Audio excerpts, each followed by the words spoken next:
This is Walls with the Island Lass lying at the pier in spring 1954, when I first arrived to take up the post of teacher missionary on Foula. And this was a crossing to the island, not I think my first crossing, but with Davy Gear on the left, Jock Ratter in the middle, and Peter Manson on the right, leaning on the wheelhouse, and sitting on the deck, old great granny Henry, and she's got with her two of her grandchildren, Vida and John, and they of course were married and as first cousins. So this picture is a very good example of the problems of small families, few families on Foula. Arriving at the pier, much shorter than it is now, with Ham in the background. The view of the Ham Toon, as it was in those days, from near the top of Hammerfield, and you'll spot the differences for yourselves. The nurse's house, there back on the hill. The Mogul was the post office then, of course. The harbour with a Scalloway lobster boat, I think it was, lying across the end of the pier, and the Island Lass in at the pier. The view of the boats and their noosts, with the old Foula mail boat on the left, Ham in the background, and behind the three boats on the beach is the old saw pit with some big balks of timber waiting to be sawn up with the big two-handled saw. Looking down towards Ham past Gravin's, and in the foreground is all that remains of the foundations of Mrs. Trail's house. And she was the Edinburgh lady who came to Foula most summers, but luckily she wasn't there the winter that her house blew away, and the folk in Lerback were supposed to have seen daylight under it as it went. The Old Kirk in 1954, with the roof on and fairly well intact. All the pews were in, and it was beginning to let the weather in a bit. But you'll notice that the graveyard was not nearly as well kept then as it is now. The old mill at Bankwell, at the end of the burn at the south end, with the wooden sluice that led the water in still there, although it's all very much broken down, but still a roof on the building. At the bottom end, the turtle with the paddles that worked the grinding of the I suppose it was mostly barley, bear, still intact, and the rod coming down in front of it is the lightning tree. It was more or less ready for action, although it wasn't at that time being used, and you can see the lightning tree on the left-hand side with the wedges which were put underneath it to raise and lower the upper millstone slightly to grind coarse or to grind fine. And then up at Harrier, Scotty Humphrey had used some parts of the crashed aeroplane to lead the water into his little private hydro system with a water wheel and a generator. This is a picture of John Henry at the gable end of the house which he converted when he came back from the whaling in South Georgia, and spent the money on rebuilding the old ruin into a decent family house, put a roof on it. Harry Gear is up the ladder helping, and I think it's Peter Ratter watching the operation. This house was made a very good family home. This is Harry up the ladder helping John with the job, and a brand new, very small house with a new porch on the front and two new lums in the gables, and a good shed and a peat stack at the back. The hall and the shop down by the pier, the shop R&J Icebester Merchants, was open 3 days a week in the afternoons only. And every time I went down in the morning to school, these were the cheery faces that greeted me. 5 pupils, and this is outside the schoolhouse door. Reading from left to right, Jim Gear, Joyce Bagry, Vina Henry, Eric Icebester, and Norman Bagry. Joyce and Norman Bagry belonged to an Aberdeen family who were living in Mornington and running that croft, and Bill Bagry worked out quite a lot in Aberdeenshire, but his wife ran the croft and did a lot of the work there, and used to cook me my Sunday lunches after I'd taken the service. This is the two children down in the school playground with a model that they made of the harbour and the pier.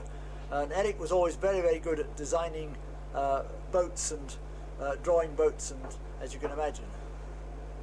That's Eric and Jim. And down on the burn, they usually had some sort of a harbour and boats going for playtime or after school.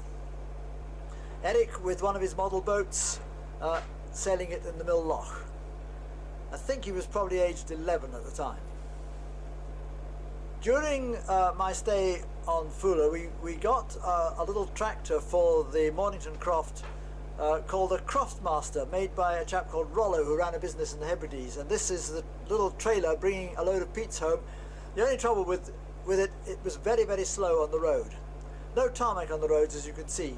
This is Alec and Norman Bagri driving home with a load of peats. And this is them down in the oats below the manse. The whole of that croft was more or less tilled with either oats or potatoes or kale. Up in the rigs below Mogul, this is Mylne gear in the middle with Vida on the right, and I think it's David, wee David John, was it? I can't remember his name. The wee pitty boy on the left. And there, it's an autumn picture, they're digging tatties. Mary Humphrey and wee Sheila in a field close to Ham. Kenny Gear, slightly taller than the schoolhouse chimneys on his brand new bicycle. He of course was out at school in Lerwick when I first arrived, and had been out for a few years. Jim, his younger brother, was still in the Foula school. Bobby Eisbister and Aggie Jean and Eric going with their pony and the cart to collect peats. And this is Delin at somewhere just in front of Gravins. Delin for tatties, I expect, for planting tatties in the Vore. That's Elizabeth Wiseman on the right and Mary Humphrey in the middle, and I think it must be Willie Humphrey on the left. Delin with the Shetland spade, 3 altogether, which was the standard way of ploughing the ground.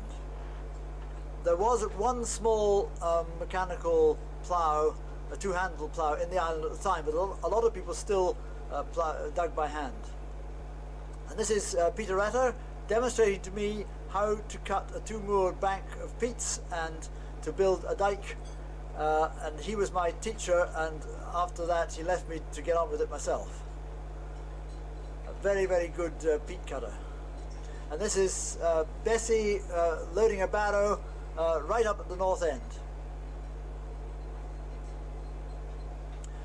Mancy of Quinister building a peat stack in the old traditional style, all the peats cut with sloping ends so that the rain ran off all the outside ends, which was sloping outwards, to keep the rest of the peat inside dry. And he'll put a layer of turfs on the top of that, and it'll be beautifully weatherproof for the winter. Tom of the Gravins scything his oats. Not a very good crop, I'm afraid, because it was badly windblown and the hens had eaten a lot of the grain. But he was a very good scyther. Robbie Eisbister, Eric's grandfather, used to come out to the back of the Noop in his slippers and show people his marked burrows with the Manx shearwaters. And here he's got a very fluffy, half-grown Manx shearwater chick to demonstrate. And he used to talk to the shearwaters underground to make sure they were at home, and he would call to them, "Cock-a-leco, cock-a-leco, cock-a-leco," and then the shearwater would usually answer him from under in the burrow underneath the rock. "Cock-a-leco, cock-a-leco, cock-a-leco." And it was a really wonderful thing to hear this conversation going on at the back of the Noop. The Croft of Burns, where Peter and Muriel Gray lived, had a splendid garden and a big field of oats next to the house. This is looking up at the gable end of the house with a big honeysuckle plant on the gable end. And the oats doing quite well, midsummer. And this is Peter and Muriel in their garden. They're very proud of their garden. Down at the Haimtoon was the only black house left in Foula, in which old Robbie of the Breckons lived. Robbie Eisbetter of Breckons must have been in his 70s then, and here he's sitting on the resting chair with a kitten on his knee and his open fire in the middle of the floor. And he did all his cooking there. He baked his bannocks and he made his soup and whatever it was, hanging his pot on the big chain over the peat in the middle of the floor. It was always very, very smoky in there. I don't know how he could stand it. His eyes were usually pretty red, but you just ducked down below the smoke and it was all right. But he was getting a bit infirm at that age, and all the boxes he'd brought his supplies back from the shop were sort of piled up round the fire and covered with the peat ash. And he graciously allowed me to take a flash picture, but I felt quite embarrassed at doing so. I think he was a bit self-conscious about his house. This is just a shot taken from my bedroom window at the manse, I think, or from the road nearby, looking up to the north end in midsummer. I think this was probably Midsummer's Night at midnight. Up at the north end, there were a lot of ruined crofts, but near the garter stack, in late evening sun, you could clearly see the drainage ditches and all the old strip cultivation, the rigs, which had supported those families perhaps 50 or even 100 years before. This was a crewy at the south end, outside the Biggins Dyke, driving the sheep along. Not all that many sheep in that drive, which had probably been gathered through the whole of the Dal and off the Noop, and perhaps even from as far as Wester Hevdy, through the Ufshins and right along to the crewy at the South Ness. And this is a crewy at the other end of the island, at Stremness, at the north-east corner. Quite a successful one, this, with quite a lot of sheep gathered in. And in the foreground, ruing a yow, is Mancy Quinister and Betty Humphrey from South Harriet, showing how they pulled the fleece off with their fingers. Sometimes Mancy used to use I think it was an old pair of scissors to help cut the stubborn bits. I think it's James Andrew Gray in the background, and that was always an excuse for a picnic. This is James Andrew with his dog Bob. I think that was summer of 54. Beautiful summer. The island was very dry. This is Vina Henry at the picnic. I think the back view of Andy Gare in the background, and this is Mylne Gear and I think Edith and Louis Gray on the left, getting on with the ruing. And the picnic with Beanie from Lerraback in the middle, I think, looking after the eats. Lots of food at a picnic at the crewy. And this is Jim Gere enjoying a cup of tea. That year was given to me to choose the day for the annual school picnic, and I chose, I think, what was agreed by everybody to be the best day of this summer. A beautiful day, and this is us outside the Biggins Dyke, enjoying the evening sunshine. Granny Henry was there with some of the younger children. Andy Gere offering Mary Henry some of the goodies. Bessie Rather in the background, and here's the great grandmother. And this is a general view of the picnic. A beautiful evening, I'll never forget it. The sea was as calm as a lake.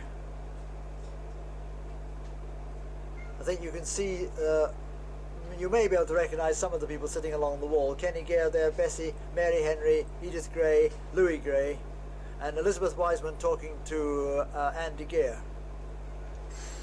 This is was a trip leaving Foula in the background, heading back for Walls, with I think it's Bill Bakery on the left, and Jim and Ken Gare at the wheelhouse. I'm not quite sure who's in the wheelhouse, can't really see. And that the other chap was a chap who'd been in doing a job in one of the houses, I think. This is Charlie the oyster catcher, being fed, I think, by Edith Gray at Dykes, although he used to live sometimes at South Biggins, and every summer he nested on Foula. He had a slightly deformed beak, which made him quite recognisable, but he used to disappear in the winter, and then his name got into the papers when he used to go to I think it was the weather station at Lerwick, and get crumbs from the people who worked in the office. But he always came back to Foula to nest again next year. A view in the Herst time, looking down over Blowburn, towards North Harrier and South Harrier, and you can see all the hay coals, and the fields were yellow with oats and barley and hay, and most of that was the work of Scotty Humphrey, who lived in South Harrier and worked very, very hard in his fields all through the summer to keep everything trim and tidy. And they all had cattle, of course, and which had to be fed through the winter. The island lass on the cradle hand-winched up the slipway after being hoisted out of the water on the 2 davits, and that was the standard method of getting her clear of the bad weather. Not long after that, the first motorised winch was installed, but the davits went on for quite a long time. Very slow method of putting the boat on the water. This is a shot of Brecken's, the last black house where Robbie Eisbister lived, and of course there was no lum, it was just a hole in the middle of the roof. Now this was at the beginning of the winter in '54, December, the first snow up on the hill, and it was a very cold winter, and it was a good job that people had got a good lot of hay in for the cattle. This is down at Ham, Mary Humphrey leading out one of the cows, and Elizabeth Wiseman, the cow getting water at the burn before going in for the night. The snow came patchy in December, but in January we got a very heavy fall, a long blizzard. This is the Kirk on the hill looking up Ham the Field, and this is a winter picture of a conversation outside Mogul, I think, and the family on the right are the schoolhouse family, but I think it's Jessie on the left has come up from the Biggins to see them, but unfortunately the schoolhouse family got a very bad cold, so they don't like to pass the infection on to her, and the conversation is carried on with 20 yards of God's good fresh air between those with the cold and those without. And that was a fairly common thing in Foula in those days, because a cold could be really serious if there were old folk in the house. There's Mylne Gear bringing in the hay to the Kai at Mogul. And this was a wee mouse which we used to have in the school, and when we had a service on Thursday evenings for mostly for hymn singing, we used to serve refreshments in the schoolroom, and this wee mouse used to come out and got so tame that we could lift it on the plate, feeding on the crumbs up onto the table under the tilly lamp. And then the blizzard struck us in January, and the island was really covered with snow, some of it quite deep. The manse garden fence almost disappeared under the snow, and my back door was completely blocked in the next morning. There were great drifts of snow all around the house. You couldn't see out the windows because it was all stuck onto the glass. The view out of the back door, after I managed to get the snow dug away, was like this. The birds were pretty hard pressed, and you had to keep your sheep and your kye and your hens fed. The blizzard had blown strange patterns in the snow. It bounced back off the wall and made these great deep drifts a few feet out from the wall. This is the north side of the manse, and the wind came a lot of it from the north. Down in the valleys, like down by below Ham or in the Mogul Burn, it was very deep indeed. A lot of the boats were buried, and the mail boat, of course, was buried for weeks, and every time it was dug out at night, the snow blew in again by the next morning. This is the dike at the Lerabach gate at the top of the brae, with the wind patterns blowing through the stones and forming great drifts in the lee of each wall. And down by the Voe, there were these enormous fans of snow, great deep drifts, 10 to 15 feet deep, all along the side of the Voe, down to the tide line. And life was quite difficult because it was blown clear on the windward slopes, and it was very deep on the leeward slopes.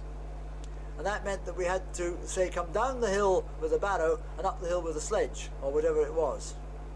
This is the Mogul Bridge, schoolhouse in Mogul in the background, Jim Gear coming down with his sledge down the road, and huge deep drifts on either side of the burn. And this yow was so short of food that she decided to go and eat the thatch off the Mogul roof at Harry's back door. The snow lasted right through until March. I think this is John Henry coming home with a load of peats. But the storms went on right into March. This was towards the end of March in 1955. A real southeaster. The snow lasted till March. This is a shot looking up at the Gravin's Gate, I think it was called, with John Henry bringing a load of peat home. But also in March we got some very severe southeasterly gales, and this was the water breaking over the pier, with the first lot of oyster catchers coming back. There's a little party of oyster catchers flying over the white water there, but that was a really strong wind. I had to close the school that day because it wasn't really safe for the children to come to school, and I struggled down to Bray and wedged myself in the rocks to try and hold the camera steady and take a few shots. And that was the last batch of bread which I baked before leaving Foula, I think, just to prove that I could bake bread. This is John and Vida with their family in Magdala in the winter. And this was a sale of work which we held in the school playground with a lot of goods which I got down from Edinburgh, and virtually everything was sold, but nearly everybody in the island at that time is in that picture, but they may not be clear enough to identify. And this was a view I had of Foula from a National Trust cruise on a beautiful April day with the edges of the cliffs with snow. Perhaps a rather unusual view of Foula from the sea.